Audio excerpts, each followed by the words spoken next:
Qanday eng kichik manfiy bo'lmagan butun a son uchun quyidagi mantiqiy ifoda natijasi rost qiymatga ega bo'ladi. Ya'ni ixtiyoriy manfiy bo'lmagan butun x va y lar uchun bir qiymatni oladi. Ushbu berilgan mantiqiy ifodaga e'tibor bersak, deduksiya amali qo'llanilgan. Ya'ni bu degani kamida bitta xat, ikkita xat yoki uchta xat rost bo'lsa ham natija rost qiymatga erishadi.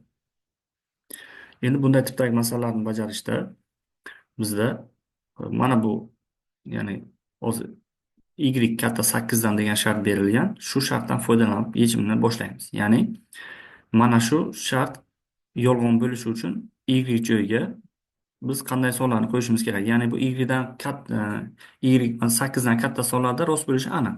Lekin biz shunga teskari holatni o'ylaymiz. Ya'ni y o'rniga 8 va undan kichik sonlarni qo'yganimizda bu natija yolg'on bo'ladi. Demak, y ni 8 deb olamiz. Ya'ni eng maksimal qiymati bizda kichiklardan nisbatan maksimal qiymat 8 dan boshlab 8 va undan kichiklarda yolg'on bo'ladi. Va 8 ni y joyiga keltirib qo'yib, x ni ham topib olamiz. Ya'ni mana bunday bo'lyapti buni. X katta yoki teng 8 dan. Endi x 8 deb ololmaymiz, chunki shart rost bo'ladi, tengligi bor. X ni 7 deb olsak to'g'ri bo'ladi. Ya'ni 7 va undan kichik qiymatlarda bu x yolg'on bo'ladi.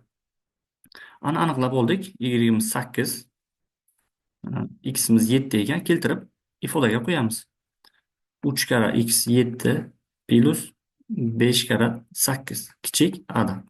Hisoblaymiz. 3 kara 7 21. Bu 40 kichik a'dan. Qo'shamiz. 61 kichik a'dan. Endi ushbu tengsizlik o'rinli bo'ladigan eng kichik musbat a'ni topishimiz kerak. Ya'ni a'ni joyiga qanday eng kichik sonni qo'ysam, shu tengsizlik to'g'ri bo'ladi.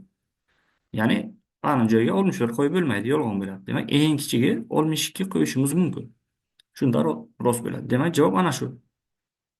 A'ni joyiga eng kichik manfiy bo'lmagan musbat 62 ni qo'ysagina bu mantiqiy ifoda x, y ni xohlagan qiymatida rost natijaga erishadi. Javob 62 bo'ladi.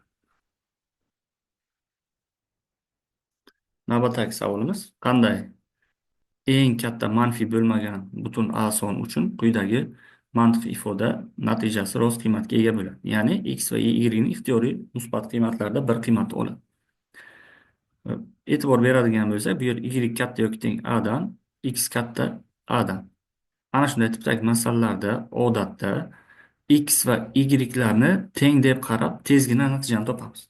Ya'ni shunday mana bu yerda sonlarni o'ylashimiz kerakki, bir xil sonlarni ko'paytirganda 100 yoki undan kichik bo'lishi mumkin. Endi o'n kara o'n hozir bizda 100 bo'ladi. Ya'ni x, y ni o'n deb olishimiz mumkin. Ya'ni mantiqiy ifoda qanday bo'ladi? Mana o'n kara o'n kichik 100. Demak, bu yerda ham o'n qo'yamiz. Y joyiga katta yoki teng a. Bu yerda ham o'n katta a dan. Endi bu shartimiz yolg'on bo'ladi. Va bizda a ni shunday eng katta sonni a ni joyiga shunday qo'yishimiz kerakki, bu tengsizlik to'g'ri bo'lishi kerak. Birinchisi yolg'on 10 olgan vaqtimizda bu yerda endi qachon rost bo'ladi? Mana bu yerda tengligi yo'q. Bu 9 olish mumkin, lekin 10 olsa ham bo'ladi. A ni joyiga 10 olish mumkin, chunki mana bu yerda tenglik bor. Ya'ni eng katta qiymat 10 qo'yganda, x, y joyiga xohlagan ixtiyoriy qiymat qo'yganda bu tengsizlik o'rinli bo'ladi. Ya'ni javob 10 bo'ladi. Endi keling, mana bu tenglik bo'lmasa qanday bo'lar edi? Ya'ni mantiqiy ifodani ko'rinishini quyidagicha yozib olamiz. Mana xuddi o'zida yozamiz, faqat mana bu y ni tengligini yozmaymiz. Katta 10 dan a dan bu yerda a qo'yamiz. X katta a dan.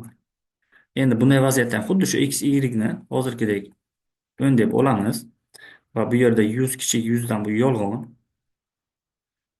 Bu yerda 10 katta a dan, bu yerda ham x joyiga 10 qo'ysak 10 katta a dan. Endi qanday eng katta manfiy bo'lmagan butun sonni qo'ysak, bu tengsizlik to'g'ri bo'ladi. Ya'ni a ni joyiga hozir 9 olishga to'g'ri keladi. Agar mana bu tenglik bo'lmasa, javob 9 bo'ladi. Javob 9 bo'ladi. Hozir tenglik borligi uchun bizda to'g'ri yechim 10 ga teng bo'ladi. Ya'ni eng kattasi a ni qiymati mana shunday topiladi. Ya'ni mana shunday tipdagi masalalarda doim x, y larni bir-biriga teng deb olib, tezgina yechimni topishimiz mumkin. Ushbu uchinchi savolimizni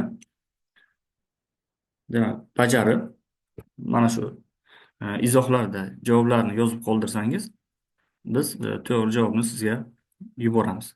Ya'ni mana shuni bajarib, izohlarda javoblarni qoldirishingiz mumkin. Bu demak bizga uyga vazifa bo'lib qoladi. Ya'ni yuqoridagi kabi bajaramiz.